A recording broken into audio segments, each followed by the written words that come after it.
Today we're going to look at the CSP Unit 5 building apps. So when you log into code.org using the sign in button, instead of going to the Express course, this time you're going to go to the CSP Unit 5 building apps view course.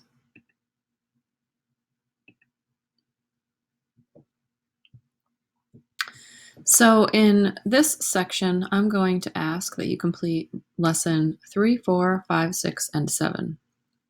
So this is an extension of what we were doing in the Sprite Lab in regards to variables and how you can use variables in the App Lab. So let's take a look at lesson 3.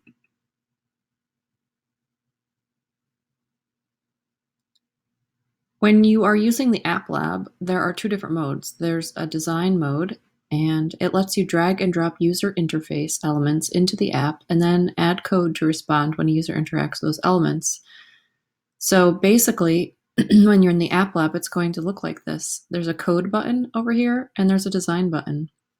This is the screen as if you were making an app for a phone, and in the design mode, what you can do is drag the different elements that you'd like onto your screen. So for example, if you wanted a button, you would click it and drag it over here. And then it's going to be called automatically button 1. But what you could do is say on the screen, under text, I want it to be displaying the text, click me.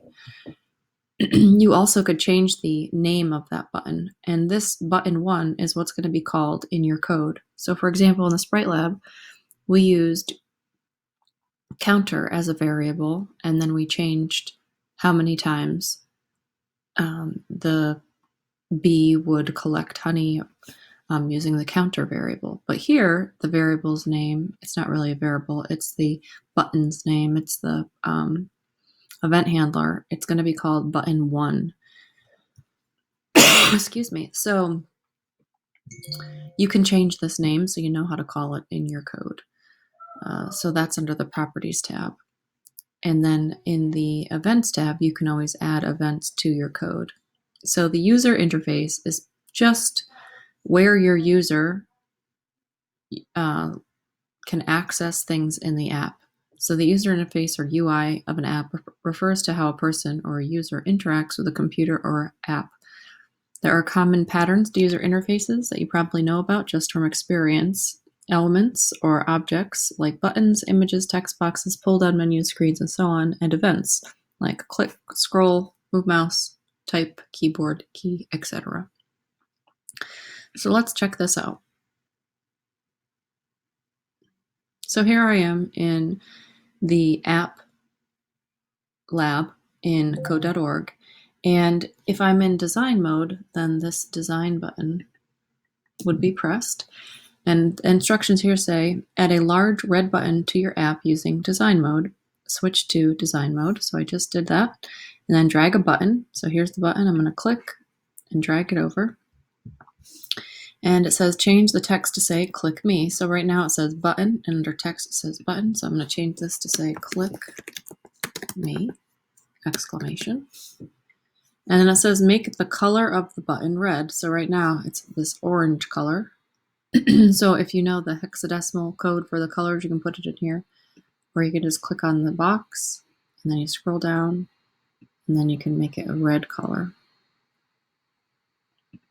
So there we go. There we have a red button. If we click run, nothing's really going to happen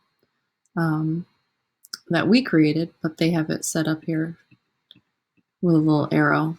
That's going to come in handy in the next lesson. So that's it. We created a button. It's red. It says click me. Finish. In the App Lab lessons, notice it doesn't check and tell you if you're right or wrong. You just have to pay attention to the details and follow the directions yourself. Okay, so lesson 5 in CSP Unit 5. Event-driven program. The App Lab works by adding code to respond to certain events. So this is where I was mentioning the event handling.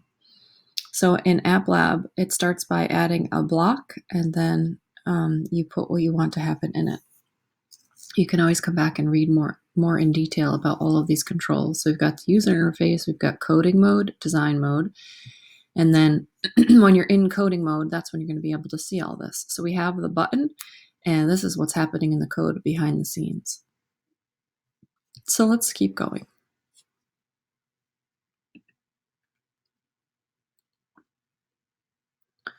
So lesson 6, on event. You try it. Make the turtle move forward when the button is clicked. Add an on event block. Set the ID of your button. Add move forward to the function definition. So let's just do this one at a time. So if I'm in design mode, this is where I dragged my button over originally. So if I'm on the screen, if you see I click over here, it says ID screen 1. So that's this whole thing here. But if I click on my button, the ID is button 1. I'm going to change that to say red button. You don't have to, but you can. So now I know the red button, in case I add another button, is this one. The text is click me. And so in events, you could click insert and show code. But otherwise, when we started, we were in code right here. So there's nothing in our workspace. We just have these buttons here. So I'm going to go back to design, click on click me, and I'm going to go to events, and I'm going to click insert and show code. So once I do that, it automatically brought me into coding mode, and it added this yellow on event. The ID is red button. That's what I created, and the choice of those names are automatically there. I like to use the down arrow because if I type it in here and I maybe made a typo and I put REDBUTON or something, it won't call the button I want. And what do I want to trigger this event? I want to click it with the mouse. So you can change to different features depending on what you want your code to do. And then the function is this event, and it says red button clicked. So down here, there's 3 dots. If you can't see, scroll up.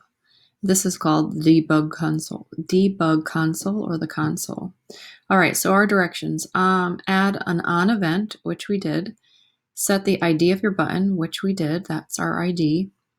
Add a move forward. So on event, we could have, instead of doing it the way I just showed you, what we could have done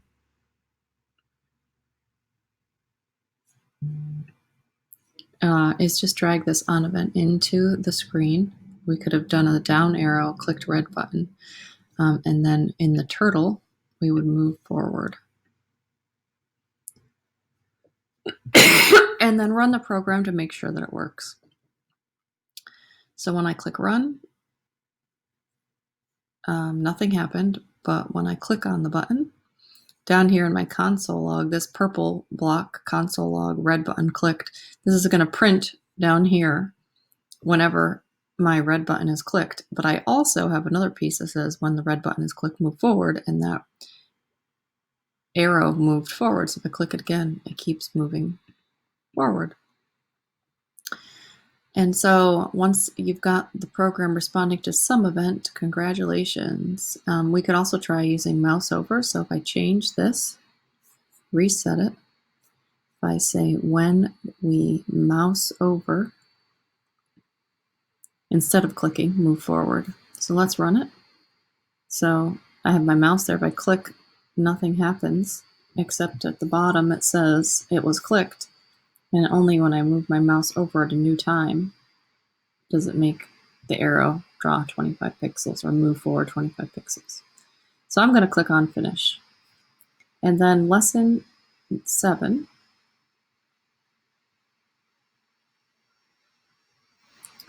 Now that you know the pattern, try it out. Add a second button to the screen that turns the turtle to the left when clicked. Okay, so we're in the app lab. We're in coding mode. We already have the code carried over from the last section that we just did. And it wants us to add an on event and do some more things. So look at the turtle. Add these options. Go ahead and pause this video, give it a try, and then come back to see how I did it. Okay, so what I'm going to do is I'm going to go into on event and drag it on over, and this red button, when it's clicked, It's already doing something, so what I'm going to do is go to design mode, and I'm going to add another button. And I'm going to call this move left. And I'm going to call it left button. All right, and now I'm going to go back into coding mode. So instead of using the red button, I'm going to use the left button. And I'm going to make the turtle turn left. And not only that, I'm going to have him move forward because I want him to turn and move. You don't have to do it this way. So let's try running it. So if I click here, oh, I have it as mouse over still. But if I go left and I click, it turns left and goes forward just once. So I don't really like that. I want to be able to turn left and then go forward as many times as I want. So I'm going to take the move forward out of there. And I'm going to move this mouse over back to click.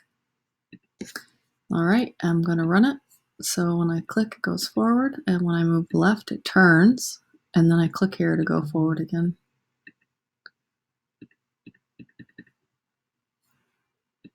And that's it. So you can always add more buttons. So you could say move right, turn around, whatever you'd like. So go ahead, try it, play around with it, and see what you think.